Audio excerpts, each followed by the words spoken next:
Ba't ba ganyan ka? Ba't ba ang sungit-sungit mo? Ano ba nagawa kong mali? Jax, nagpunta ba dito si Jo? Wala eh. Hindi siya nagpupunta dito. Di ba doon ka natutulog sa bahay nila? Dapat ikaw nakakaalam kung nasan siya. Jex, sana mapatawad mo ako sa mga nagawa ko. Mahal kita. Sana bigyan mo pa ako ng pangalawang pagkakataon. Pasensya ka na, Janelle. Hindi ganun kadali kalimutan yung ginawa mo sa akin eh. Ginawa mo akong tanga. Tapos ano, gusto mo patawarin kita agad-agad? Oo, alam kong mali ako. Pero hindi naman ako perfecto, Jex eh. Lahat naman nagkakamali. Janelle, naririnig mo ba yung sinasabi mo?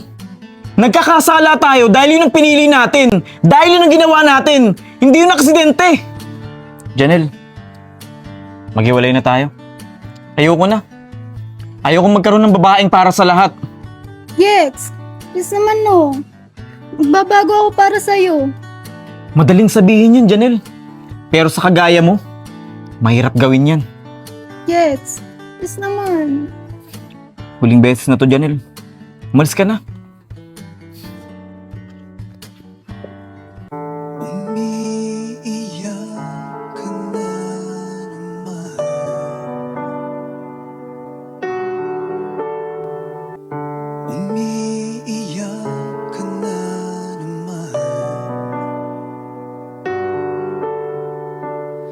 Langya talaga, wala ka bang ibang alam? Namumugto ang mga mata.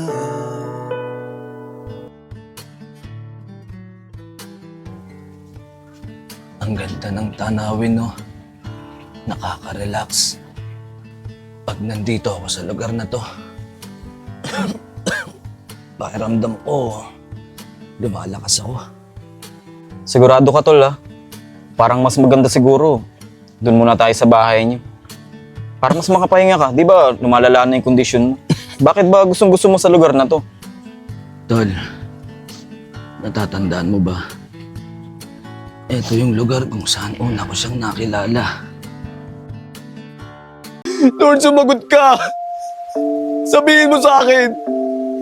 Nagkakamali ang doktor!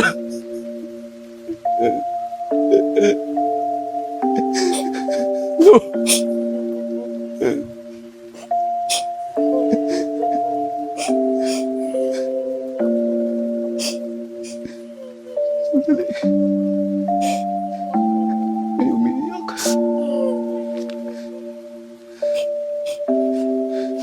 May tao yata.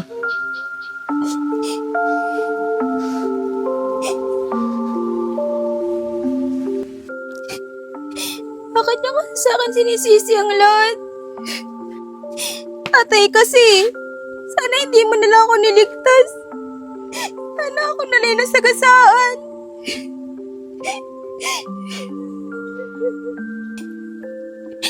Sana mamatay na lang ako. Wala naman nagmamahal sa akin eh. Sarili kong ina, tinatakwil na ako. Ate, sayangin ang buhay mo. Swerte mo nga eh. Ganyan ang kalagayan mo. Anong swerte doon? Eh gusto nga nanay ko mamatay na ako eh. Tsaka, sino ka ba? Ba't ka nangingialam? Tambahin kasi namin to. Kaya palagi kami nandito. May narinig kasi akong umiiyak. Kaya ako pumunta dito. Umalis ka na dito. Huwag mo akong pakialaman. At kung ano man ang gagawin ko, wala ka na doon. Ate! Maswerte ka nga eh. Kasi may chance kang makapamuhay ng normal. Kasi ako, wala na eh. Bakit ba? Ano bang problema mo?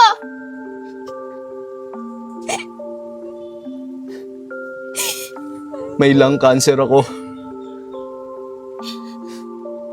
Ilang buwan na lang ang natitira sa buhay ko.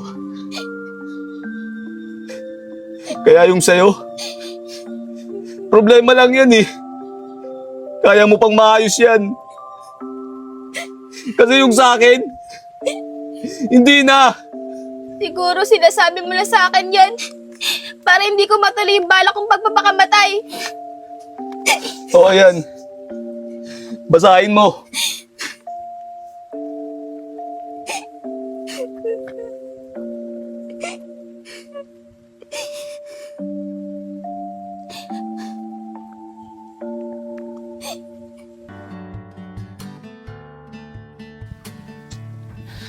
Kaya masaya ako kapag nandito ako sa lugar na to. Carmer, mahal. Kung mawala man ako sa mundong ito, lagi mong tatandaan, mahal, na mahal kita. Jo, huwag mo naman sabihin yun. Mahabang panahon pa tayo magsasama. Di ba meron pa kayo isang kaibigan? Yung Eman ba yun? Nasaan na siya? Dapat nandito siya eh. Kasi yung kaibigan niya malala na yung sakit eh. Janelle, wala na si Eman. Nakakulong na yun eh. Nahuli kasi nagnanakaw eh. Kitang-kita sa CCTV. Nagnanakaw? Saan naman?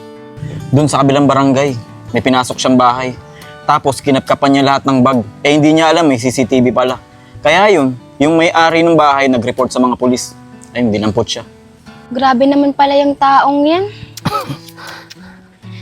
Kaya tayo habang nabubuhay pa, pahalagahan natin yung mga taong palaging nandyan para sa atin. Huwag nating suklian ng mali. Dahil darating ang panahon, babalik sa atin lahat ng mga ginawa natin. Tol, Janelle, pwede niyo ba kaming iwan ni Carmer kahit saglit na oras lang? O sige tol. Janelle, tara, doon muna tayo sa kabila para makapag-usap sila ng maayos. Salamat sa inyo. Carmer, may sorpresa ako sa'yo. Ano naman yun, mahal? Lumingon ka sa likod mo. Anak? Mama? Ano pong ginagawa mo dito? Please lang, ayoko po ng gulo. Huwag ka mag-alala, anak. Hindi ako pupunta dito para manggulo. Eh bakit po kayo nandito? Dahil dyan sa boyfriend mo, nalinawan na ako sa lahat. Okay na ako, nak. Paano, Mama? Kailan kayo nakausap na itong si Jo? Nung nakakarang araw lang, alam ko na lahat at naiintindihan na kita. Totoo ba to? Di ka nagalit sa akin, Mama? O anak, pasensya ka na sa lahat ng kasalanan ni Mama, ha? Okay lang po, Mama.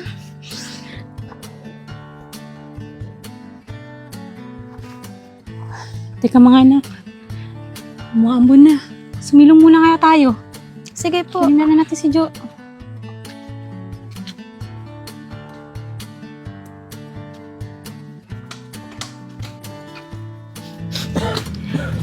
Ikot mo muna na.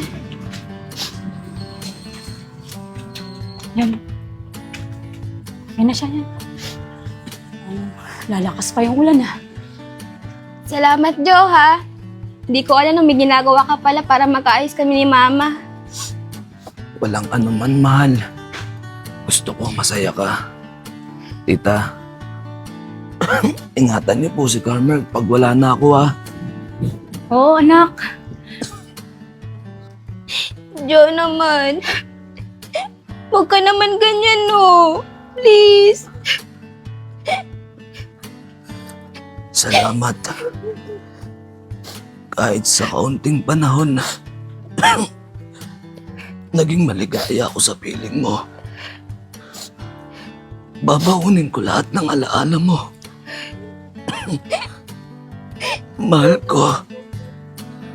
Sana magkita tayong muli. Umiiyak ka na naman.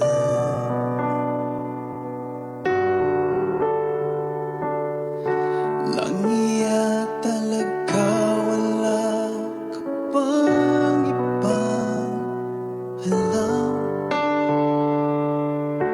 Namumugtong mga Jo?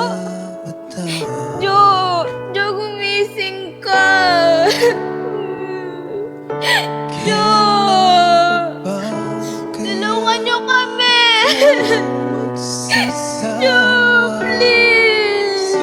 problema na iyong